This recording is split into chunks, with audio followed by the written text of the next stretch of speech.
আসসালামু আলাইকুম। কৃষি প্রতিদিন ইউটিউব চ্যানেলের সম্মানিত দর্শক ও সাবস্ক্রাইবার ভাই বোনেরা, প্রবাসী অথবা বাংলাদেশে যেখান থেকে আজকে ভিডিওটা দেখেন না কেন, তাদেরকে শুভেচ্ছা জানিয়ে শুরু করছি আজকের প্রতিবেদন।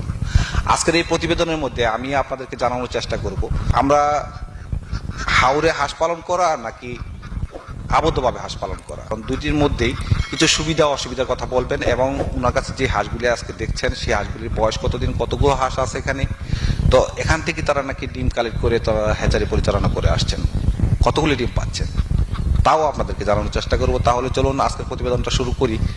আর হাওর এবং আবদ্ধ দুইটা জিনিসের কিছু সুবিধা অসুবিধা নিয়ে আপনাদের সামনে উপস্থাপন করার চেষ্টা করব। তাহলে চলুন প্রতিবেদনটা শুরু করি। আর প্রতিবেদনটা উপস্থাপন করার জন্য সাথে থাকবো আমি মোহাম্মদ রানা হামিদ।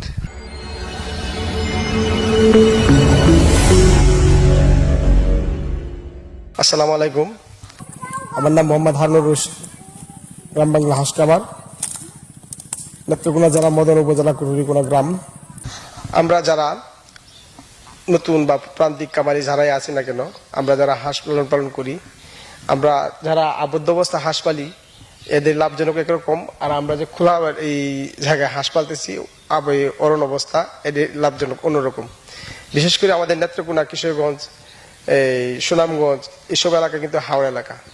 তো ওই হাওড়া এলাকা যে আমরা হাঁসটা লালন পালন করা হয়, ওইটা কিন্তু অত্যাধিক লাভজনক বেশি। তে আমরা সবাই চেষ্টা করব, যারা আমরা এই আবদ্ধ অবস্থা পালি এদের তো কোনো সমস্যা নাই, কিন্তু যারা আবদ্ধ ছাড়া যারা মুক্ত অবস্থা আমরা পালবো, আমরা খেয়াল রাখবো যে এখন একটা গরমের সময় যে হাঁসগুলো আছে আমরা মাঠে ছাড়া থাকে, যে পানি যখন গরম হয় যেন আমরা ঠান্ডা পানি মধ্যে রাখার চেষ্টা করি, তাহলে হাঁসের রোগ জীবাণু হবে না। আর বিশেষ করে যে এখন এই ঠানে যে উঠছে যে কীটনাশকের বিষ দেওয়া থাকে, এগুলা যদি অনেক সময় বা বিষাক্ত পোকামাকড় আছে, এগুলা খাইলে কিন্তু যে হাঁসটা খায় ইনফেকশন হইতে পারে বা হওয়ার সম্ভাবনা থাকে। তা আমরা যারা খামার করব, আমরা খেয়াল রাখবো যে প্রতিটা হাঁস যেন আমাদের এই কীটনাশক মুক্ত রাখা যায় এবং রোগ জীবাণু থেকে হেফাজতে থাকা যায়। আর ভ্যাকসিন টেকসিন তো এগুলো নিয়মিতভাবে খোয়াই থাকে। এটা আমরা সবাই খেয়াল রাখবো। আর খামার করবো, টাকা আছে, টাকা দিয়ে খামার করলেন কিন্তু খামারের কোনো গুরুত্ব নাই, তাহলে আপনার এইভাবে হাঁস না করিয়ে যে বেকার আছেন বেকারই থাকে। আর আমাদের এই প্রতিষ্ঠান গ্রাম বাংলা প্রতিষ্ঠান থেকে আমাদের বিভিন্ন কোয়ালিটির হাঁস বিক্রি করা হয়। একদিনের বাচ্চা বিক্রি করা হয়, 1 মাসের বাচ্চা বিক্রি করা হয়, 2 মাসের, 3 মাসের, 4 মাসের, 5 মাসের, এমনকি ডিমের হাঁস, সব ধরনের হাঁস বিক্রি করা হয়। আপনার যে যা হাঁস প্রয়োজন আমাদের স্ক্রিন দেওয়া নাম্বারে যোগাযোগ করতে পারেন। তো আমার আজকের প্রতিবেদন তৈরি করার উদ্দেশ্য হলো এটাই যে আমার এখানে যে 500 হাঁস আছে, এনে 50,000 মতো ডিম আছে।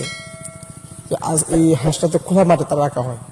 আমি সমস্ত বাংলাদেশের কামারিদিকে লক্ষ্য করে বলতেছি, যারা হাঁসের ব্যবসা করেন, এই লালন পালন করবেন, এটা তো একটা ব্যবসার মতো, যে কেমন লাভবান হওয়া যায়। যেমন আমরা এই মাঠের মধ্যে যে হাঁসটা চড়াইতেছি, তো যারা আমাদের এই এলাকার মতো, আমার এই খামারের মতো যারা এই খোলা মাঠে হাঁস লালন পালন করবেন, তাদেরকে আমি বলতেছি যে এইভাবে খামার করার আগে এই দিয়ে হলু করবেন বা খামার করার সময় হলু করবেন, যদি মুক্ত অবস্থা রাখেন, যাতে হাঁস যেন এই বিষাক্ত পোকামাকড় না খায়।